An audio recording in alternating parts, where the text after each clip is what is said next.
Here's the part 2 of our Vietnam trip. So the next day, we went to the Glass Bottom Bridge. Siya nga pala, hinar na namin yung grab driver namin for the whole day since usually kung sino naghahatid papunta dito, siya na din yung naghahatid pabalik dahil malayo ito sa Kabihasnan. If you guys want to have the contact number of our driver, feel free to comment or message me. Hindi nanlalamang at napakabait.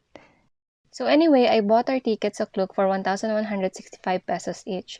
Sa sobrang taas niya, siguro nasa 3 to 4 minutes kami bago makaakyat.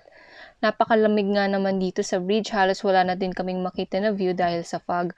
Meron nga din palang bilihan ng pagkain dito, tapos meron din silang drinks like soft drinks, milk tea, coffee. Yan, so pumunta din kami dito sa Heaven Gate at Fairy Valley. Meron nga kaming napasukan na cave at hindi namin in-expect na malaki pala siya sa loob. Kasi muntik na namin itong skip kasi akala namin wala naman masyadong makikita. Pero buti na lang, tumuloy kami at hindi kami nadismaya. Then after that, pumunta kami dito sa Tavan Village para mag-herbal bath. Sulit ito guys, nakaka-relax talaga siya.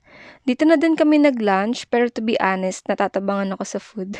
Tsaka puro gulay. Then on our way home, dinala kami ng grab driver namin dito sa may paslide and it was very worth it. The next day, we went to Viet Trekking Cafe to of course have some coffee. Lagi ko nga in-order yung coconut coffee kahit saan kami magpunta.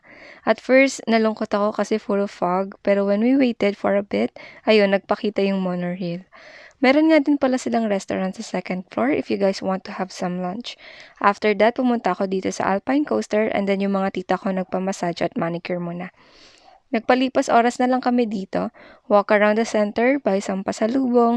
Mura nga pala yung dried mangoes dito guys. Parang nasa 180 pesos around 500 grams na. Ang sarap pa.